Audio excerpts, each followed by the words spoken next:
orang tua gak ada kan. Kalau aku orangnya waktu itu tertutup gitu loh, lebih kayak ya udahlah, aku ada masalah apa ya udah aku simpan sendiri.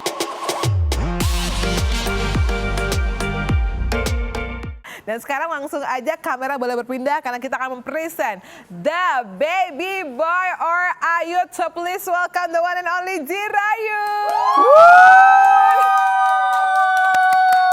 Ih rame banget, seru. Gimana? Seru. G-Nation, mana suaranya? Rame yang lagi nonton ya, rame ya. Ada berapa nih sebenarnya 2.000 kali ada ya. Amin, 2.000 nih banyak yang lagi nonton nih. Tapi Generation tuh banyak banget ya, Bo? Ya alhamdulillah. Sampai dengan sekarang Generation lo tau nggak angka pastinya berapa? Yang Generation menjadi member? nggak bisa terhitung. Mampus. Karena ada di Indonesia, di luar negeri juga. Gue tahu sih, lo kan memang terkenal banget ya Ayut ya. Tapi kan mungkin ada yang belum tahu. Ya, jadi kalau ditanya, siapa sih seorang Jirayut ini? Ya banyak sih orang yang kayak masih ada yang belum tahu kayak gitu kan. Yang mungkin yang nggak ngikut perjalanan aku dari awal gitu. Betul. Yang baru-baru tahu gini. Ini gitu-gitu kan. Biasanya emak-emak yang tahu. Iya, aku tuh kalau coba tanya, emak tahu nggak Jirayut yang Thailand Indonesia, yang Thailand itu tahu nggak? Tahu. Nah, kalau mama tahu. Kalau kayak anak-anak muda tuh masih ada yang tahu, ada yang enggak gitu. Jadi kalau tanya Jirayut ini siapa, lo tuh mau dikenal sebagai seorang apa? Aku tuh mau kenal sebagai seorang multi talenta. Mampus. Bisa semuanya. Mau host, sikat, mau nyanyi, hajar, mau main FTV atau sinetron, hajar. Ayo sikat semuanya pokoknya. Bisa semua gitu. Aku mau dikenal seperti itu. Kalau foto model? Foto model juga bisa, tapi aku kurang tinggi. Kurang tinggi. Iya, ya kan? Tingginya berapa sih? Tinggi 162. Oh iya. Model kan cowok kan harus 70 lebih ya. Iya. Tapi kan jam lu agak tinggi, jadi kan bisa dihitung kan? Ini kalau ini mah ya bisa hitung nggak sih? Kalau bisa hitung aja boleh. Tuh. Ini kurang tinggi, biasanya lebih tinggi lagi. Bisa lebih tinggi lagi. Biasanya bikin jambul, ini ada namanya nggak? Ini apa? Ya gak ke itu lagi tadi, apa lupa bikin nama lagi. Biasanya aku pernah bikin ombak keriting, pernah kue semprong, pernah rambut aku, terus pernah bikin gaya rambut helikopter juga pernah lihat, dulu. Nanti cari gambar fotonya aja ya, ada di Instagram aku ya. Kalau ini kita namakan aja Pony iTalk ya. Pony apa? Pony iTalk. Pony iTalk artinya? Iya, ini kan programnya iTalk betulan. Oh iya benar, Pony iTalk. Bener, ya maklumi lah ya, baru pertama kali kesini. Gak apa-apa, ya, gak ada masalah. Iya. Tapi Jirayut ini tuh sebetulnya gue gak senyangka kalau lu tuh sebabli ini loh, sedar-der ini loh. Dadedor itu ada punya grup kita. Apa tuh? Kakak tahu nggak? Dadedor itu sebenarnya grup kita bertiga, Irfan, Aruben dan aku. Oh iya. Dar Irfan, Der aku dan Dor tuh Aruben. Jadi kita tuh bikin grup, bukan salah satu program yang bikin grup bentuk kita bertiga gitu. Gua jadi tahu. kayak tahu kan makanya sebut ya. Enggak, tapi kalau Dadedor gue nggak tahu. Tapi kalau lu nge-host sama Kak Irfan sama itu gue tahu. Nah itu nama itu kita. Nama panggungnya, nama seru-seruannya. Ya nama seru-seruan Dadedor. Iya. Di balik segala keceriaan lo dan kebablian lo segala macam, kita pengen kenal Jirayut itu sebenarnya lebih dalam lagi. Boleh dong, nggak masalah. Gimana? Gak masalah, boleh banget. Tahan di close up ya. Coba kita pengen kenal Jirayut lebih dalam lagi. Gak masalah, boleh. Boleh aman ya. Boleh aman. Ih, senang deh kalau minta nama kayak gini, sering-sering ya. Udah minta nama kayak gini. Sering-sering ya. Sering-sering ya. Tapi kan kita juga tahu ya Jir, bahwa lo itu adalah seorang warga negara Thailand yang memulai karir di Indonesia ini, dan gue bisa bilang menemukan jodoh rezekinya tuh di sini. Alhamdulillah ya. Ada yang belum tahu juga pasti, kapan lo benar-benar pindah ke Indo dan mengikuti sebuah ajang dangdut itu di tahun berapa, dan akhirnya bisa memulai karir yang sebagai multi talent itu di Indonesia. Boleh, gak masalah. Boleh. Aku ceritakan. Jadi aku pertama kali datang di Indonesia itu tahun 2018. Lumayan ya, udah 4 tahun, mau 5 tahun gitu aku di Indonesia. Jadi dari situlah mulai perjalanan Jirayut. Jadi mulai menuju ke dunia entertainment gitu. Oke, kenapa tiba-tiba dari Thailand ke Indonesia? Karena gimana, ada audisi. Jadi ya sebenarnya literally karena ada audisi itu lo terbang dari Thailand ke sini? Belum. Oh, Jadi kita harus ada tahapnya dulu. Jadi aku cerita ya, nggak apa-apa kan? Boleh. Apa. Jadi waktu itu aku tuh ada lomba di kampung di Thailand dulu. Terus jadi ketemu salah satu kakak yang kakak itu dia tahu kalau ada audisi dangdut. Jadi aku nggak tahu tuh kalau ada audisi dangdut untuk datang di Indonesia, belum tahu. Iya, nggak jadi masalah. kakak itu yang cerita, kamu suara bagus gitu kan. Tapi walaupun waktu itu belum bagus-bagus banget ya kan. Jadi dia bilang, kamu suara ayo ikut audisi yuk katanya gitu. Waktu itu gue bilang, audisi apa kak? Audisi dangdut gitu. Kalau kamu lolos, kamu bisa ke Indonesia. Nah dalam otak aku kan waktu itu, dalam otak aku cuma bilang, lolos ke Indonesia, ya udahlah. Seru juga ya kayak gitu. Intinya keluar negeri lah keluar ya. negeri orang gitu. Indo pengen ke Thailand, orang Thailand juga pengen ke Indo ya, Say. Oke, gitu. nggak masalah. Jadi itu waktu itu tiba-tiba ya udah pas ke sekolah. Jadi waktu itu pas audisinya aku di sekolah. Iya. Tapi sebenarnya waktu itu tuh udah kayak ya udah aku pasrah, kayaknya udah nggak bisa pergi lah, udah nggak bisa audisi. Udah pasrah banget karena keluarga nggak ada. Jadi mama aku di Malaysia. Papa di Bangkok, jadi aku tuh benar-benar di rumah tuh sama nenek berdua. Nah jadi pas di sekolah aku nggak ada motor lagi kak. Aduh kesian banget kan waktu itu. Nggak ada motor, mau pergi tempat audisi kan lumayan tuh 40 menit dengan rumah. Jadi harus ada motor. Jadi aku nggak ada motor ya udah pasrah aja, mungkin nggak bisa ikut audisi, mungkin belum rezeki gitu kan. Jadi tiba-tiba nggak tahu kenapa mungkin Tuhan sudah menunjukkan jalan biar aku tuh bisa juga audisi, bisa juga gitu. Udah rezeki aku gitu loh. Tiba-tiba guru aku bilang, Cirayut, sini guru aja yang ngantar kamu pergi audisi, pergi antar kamu tempat audisi dan ketemu sama orang-orang audisi itu. Jadi kayak kok bisa gitu dilancarkan, singkat cerita audisi akhirnya nyampe ke Indo lolos 6 orang untuk datang ke Indonesia. Jadi kita tuh harus kompetisi dulu kita di situ. 20 orang yang datang audisi, jadi 6 orang aja diambil untuk datang di Indonesia kompetisi se-Asia gitu. Tapi kan sebenarnya kalau misalnya ngeliat lagi di kompetisi dangdut tersebut di tahun 2018, Cirayut doesn't make it to top 3 kan? Apa lo dapat? Gak nyampe top 3. Gak nyampe, aku tuh top 10. Gimana? Top 10. Top 10 ya, 10 besar aja aku.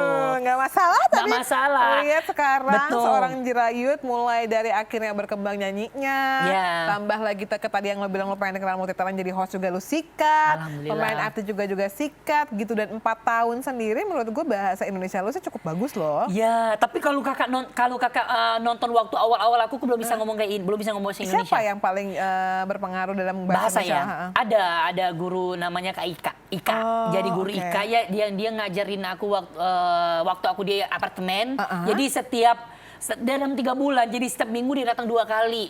Dalam minggu tuh 2 kali untuk ngajarin bahasa. Dia translate dari Thailand ke Indonesia? Orang Indonesia. Khusus orang Indonesia ngajarin aku, karena aku kan waktu itu ditaruhkan untuk menjadi host. Jadi gimana caranya biar aku tuh bisa lancar dan bisa kan interaksi sama host yang lain. Bahasa lo kan bahasa Thailand kan? Aku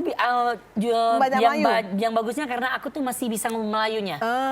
Karena nyokap lo di ini juga? Ya, rumahku tuh berbatasan dengan Malaysia. Oh, jadi rumah lo juga Thailand berbatasan sama Malaysia? Ya, jadi bahasa Melayu itu gak terlalu asing. Bisa, sikit-sikit bisa. Sikit-sikit macam? Boleh sangat. Boleh sangat. Tak banyak tapi ya sikit-sikit boleh lah. Sikit-sikit boleh, makanya memang agak lebih ini ya, lebih mudah gitu.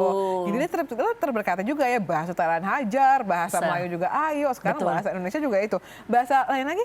Enggak, aku tuh nggak tahu kenapa ya waktu sekolah.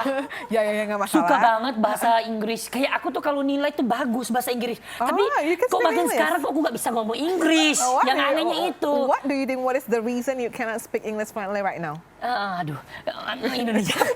Kayaknya kayak sengaja ya. Aku udah bilang, aku tuh nggak bisa ngomong Inggris, tapi suka banget dengan bahasa Inggris. Nggak tahu kenapa. Kenapa ya? Enggak, cuma lu udah mental block aja. Lu bisa, yakin? Ya, masa dari bahasa Thailand ke ini aja lu bisa, apalagi bahasa Inggris, gue yakin pasti bisa lah. Waktu umur 13-14 tahun tuh aku sering lomba untuk perwakilan sekolah itu lomba spelling bee, mampus, storytelling. Pernah. Storytelling. Gak pernah. Ya percaya. Itu 12-13, tapi aku makin kesini aku makin gak tahu bahasa Inggris gitu. Kenapa kan ya? Lo lagi sekarang waktu itu kan lo lagi fokus buat bahasa Indonesianya. Dan maksudnya otak lo juga kan nggak bisa. Kebagi kali ya. ada apa namanya ada bahasa, ada istilahnya tuh kalau lo biasa di mana tinggal di fokus mana. satu gitu kali ya. Iya, nggak bisa terlalu fokus, memang perlu pelan-pelan. Iya sih. Memang permasalahan orang Sangun itu pengen buru-buru aja iya ya. Sih, iya ya sih. ampun. Tapi nggak apa-apa sih. Ya, sekarang aku belajar pelan-pelan ya kan, siapa tahu nanti bisa gitu. Nah, gue juga kan di beberapa kesempatan gue juga dengar ya cerita-cerita seputar The Family and everything, seputar Oma lo juga. Iya. Dan udah lo sharing sering juga di Instagram, sosial media lo. Iya. Nah, sekarang kalau misalnya kita mau nanya gitu kayak update about your family tuh gimana sih, Ayut? Family aku ya, tentang apa dulu baiknya? Saat ini ya. Terserah ya, Ayut mau ceritain yang mana. Mau baik, mau buruk, silakan Makci, boleh Makci. Boleh ya, boleh. Kalau Makci itu perempuan. Pakci. Iya, Pakci. Iya, kalau Makci itu perempuan. Ya nggak apa-apa sih. Ya udahlah, sesuka hati ya, boleh bebas di sini. Ketawanya nggak ya? Bebas. Agak aja rumah tadi dulu. Mau minum dulu? Boleh. Boleh minum dulu kan? Boleh. Tadi kena jambul, oke nggak masalah. Enak kan? Enak manis. Manis. Kayak aku. Oke, kita ceritakan lagi tadi apa? Ya, keluarga. Jadi keluarga aku kan, jadi aku cerita dulu yang sedihnya dulu. Jadi kenapa lo pilih yang sedihnya dulu? Ya kita sedih dulu baru kita happy. Oh, iya, ya kan, endingnya happy gitu. Melankolis ya. Keluarga aku kan, mama dulu tuh kerja di Malaysia. Jadi merantau di Malaysia, dan ayah juga merantau di Bangkok. Jadi aku tuh. Tapi sorry, sebelum merantau berarti mereka adalah warga negara Thailand tetap. Oh, mereka kedua-duanya adalah warga negara Thailand, iya. Yang besar, yang lahir dan besar di Thailand. Iya. Baru pada saat besar ada mama merantau ke Malaysia, papa kok makanya merantau ke Thailand? Bukan merantau ke Bangkok. Oh, ke kotanya. Jadi ke kotanya. Okay, jadi mama sama bapakku kan udah berayah masing-masing gitu. Jadi ya mamaku lah pilih jalannya untuk pergi ke Malaysia dan bapak aku pergi ke Bangkok. Jadi benar-benar waktu itu aku sama nenek. Jadi itu benar-benar kayak gimana ya benar-benar kayak waktu yang sedih sih buat aku karena keluar bapak sama mama tuh salah satu pisah dan juga pergi jauh dari kita gitu loh, tanpa orang tua gitu aku. Jadi ya aku benar-benar kayak besarnya sama nenek gitu loh. Jadi nenek semua yang ngurus aku gitu. Tapi mama juga sama papa kirim uang walaupun kayak 2 bulan 3 bulan sekali gitu. Jadi kayak sedih banget gitu. Sedih karena ya gimana ya? Kayak momen-momen yang hari ibu yang biasanya mama datang di sekolah tapi gak ada, jadi nenek. Tapi kayak waktu itu kayak ya gimana, kayak berasa kayak gak kayak orang-orang gitu loh. Paham gak sih, kayak keluarga yang kurang maksudnya bisa dibilang kurang bahagia kalau aku waktu itu karena papa mama kan jauh gitu loh. Itu yang membuat aku kayak sedih waktu itu, sedih banget. Tapi karena nenekku tuh udah nggak kayak mama aku juga, mama yang kedua aku gitu loh. Karena dia tuh ngurus aku dari sekolah sampai pulang sekolah, minta uang buat ngurus sekolah gini dari dia semua gitu. Jadi deket banget sama nenek lo ya? Iya. Gue juga deket banget sama nenek gue. Maksudnya bokap nyokap gue masa aman-aman aja. Iya. Cuman pada aman-aman saat aja sih, benar. Aman-aman aja, maksudnya nggak bisa juga. Nggak bisa, ya. Tapi omah gue sama Gemini. Jadi banyak hal yang kayak kita tuh lebih sama. Nyokap gue kan Aries nih. Ini bukan ngomongin rasi bintang ya, tapi kayak karakternya tuh gue lebih nyangkut banget sama oma gue. Jadi benar-benar kayak bestie banget tuh gue sama. Bisa teman, bisa curhat gitu ya. Benar. Dan segala poin-poin kehidupannya dan lain-lain juga itu gue lebih ke ke nenek gue. Jadi I can get it kalau orang-orang deket sama neneknya juga gitu. Tapi kan nggak semua orang seberuntung mempunyai relationship yang baik karena orang tuanya baik dan neneknya juga baik kan. Kalau aku sih belum beruntungnya kayak gitu Kak. Aku masih belum nggak bisa curhat ke siapa-siapa waktu kecil karena orang tua nggak ada kan. Kalau aku orangnya waktu itu tertutup gitu loh Kak. Lebih kayak ya udahlah, aku ada masalah apa ya udah aku simpan sendiri gitu. Nenek sekarang masih umur berapa? Masih udah mau 80. 80 sama oma gue udah 9 oma gue udah 90-an. Wah. Iya udah 90-an tuh masih kayak kuat banget. Kuat banget karena dia dulu jalan kaki banget kan. Salam ya Kak. Nanti panjang umur pasti. Amin. Omamu juga ya. Amin. Tapi kalau dulu kita boleh flashback pada saat Ayot kecil sama oma tuh gimana? Apakah uang yang dikirim papa mama 3 bulan tuh mencukupi aja? Atau memang kayak kurang-kurang juga sih Kak sebenarnya? Ya udah cukup-cukup ya dicukup-cukupin aja sama kita karena ya udah karena waktu itu aku kan paling sekolah kalau duit Thailand ya bawa 10 baht. 10 baht itu duit Indonesia 5.000 kalau 1 bahtnya gope. Ya ininya duit 500. Thailandnya 10 baht, jadi kalau mau tahu ya, Ya tergantung lah, tergantung ini video kamu nonton kapan, ya kamu googling deh tuh naik turun ya. Gak masalah, oke? Iya, ininya duit aku bawa sekolah tuh 10 baht, jadi ya udahlah, jadi bisa mengeringan nenek juga gitu ya, karena nenek udah tua gitu ya, gak kerja gitu, tinggal uang papa sama mama yang kirim aja gitu, jadi ya udahlah aku cukupin aja gitu. Tapi ya happy-nya nih, yang happy-nya pas aku ke Indonesia, alhamdulillah ya pas aku ya sampai sekarang seperti ini, karena niat aku yang terutama kalau aku sukses, aku mau balikan mama aku ke Thailand, biar dia tuh nggak merantau lagi di Malaysia, biar dia tuh balik ya udah buka restoran di rumah aja. Pas ayahku ya udah, karena ayahku juga udah nikah lagi, udah punya istri lagi, udah punya keluarga lagi. Ya udah, yang penting dia jaga silaturahmi sama mamaku tetap baik gitu loh. Jadi kita nggak mau kayak ya misalkan aku sini nggak boleh, nggak boleh. Jadi aku kayak mau tetap baik, ketemu ya udah baik. Dan alhamdulillah terwujud Kak. Terwujud banget. Mamaku sekarang udah balik, udah gak ke Malaysia lagi. Oh jadi mama lo sekarang lokasinya udah kembali ke Bangkok lagi ya? Jadi aku buka restoran kecil di Thailand, jadi mamaku yang jualin. Serve, gitu ya. Terus papaku juga udah balik ke Thailand, jadi aku beli. Balik ke Thailand? Maksudnya balik ke kampung. Balik ke kampung, jadi aku beli motor buat dia, ya udah buat dia jalan-jalan, kerja di sekitar rumah. Jadi aku tuh kayak pengen tuh mereka di rumah aja, jangan sampai kayak pergi jauh gitu loh. Jadi pas aku pulang dari Indonesia ke Thailand, ke rumah kampung itu jadi ada mereka gitu. Nama daerahnya di mana sih? Narathiwat. Oh, Narathiwat. Narathiwat. Oh, kental banget tuh ya. Narathiwat. Jadi memang kayak misalnya itu salah satu daerah di Thailand. Iya, jadi intinya paling pelosok, paling ujung di Thailand. Makanya perbatasan antara dengan Malaysia. Oke, nggak masalah. Jadi nyokap lo sekarang bikin rumah makan. Ya bukan makan sih, lebih restoran kecil-kecilan untuk jual kayak minuman gitu. Minuman gitu. Sama terus makanan Thailand lah yang mama namanya. Yang mama. Yang tale. Gak tahu gue. Gue seneng aja denger lo ngomong. Iya itu. Apa menu-menu dari sana? Ininya sama yang mama, yang tale, terus nampan gitu-gitu. Intinya yang tahu bahasa Thailand, yang tahu, kalian bisa cari itu, bisa tolong terjemahin yang nggak ngerti ya. Kecilan ada yang nonton apa tuh ya kan? Kita punya subtitle juga. Oh iya, bagus. Gitu. Jadi kalau nyokap lo bikin rumah makan restoran, kalau bokap lo berarti daily life-nya dia ngapain? Dia ya kerja di sekitar rumah aja, keliling. Ya dia tuh kayak ambil semua, ya, bikin ya bebas dia kayak bikin rumah tuh apa sih? Oh oke. Renov, dia juga kayak gitu.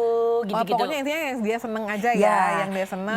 Yang dia seneng dia lakukan. Yang penting aku setiap bulan aku kirim jatah-jatah mereka masing-masing. Tapi kan katanya lo, walaupun lo sekarang udah sukses, udah punya program, udah semua dilibas sama Ayot gitu ya, sering kirim-kirim juga. Ayot sebenarnya juga pengen punya rumah di Indo ya?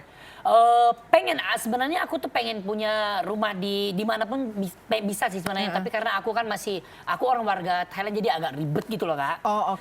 Masih susah sih kalau mau. Jadi ya banyak yang syarat yang kita harus lewatin gitu. Lebih kepada persyaratan untuk formalitasnya untuk jadi ya udahlah, dan lain-lain. Jadi sekarang ya udah aku mikirin, ya udah sekarang ya udah di rumah aku dulu lah, yang penting keluarga aku tuh hidup senang dan mereka tuh happy gitu. Ya nggak apa-apa, yang penting aku di sini bisa makan dan juga bisa masih sehat untuk mencari rezeki, nggak apa-apa, aku oke aja gitu.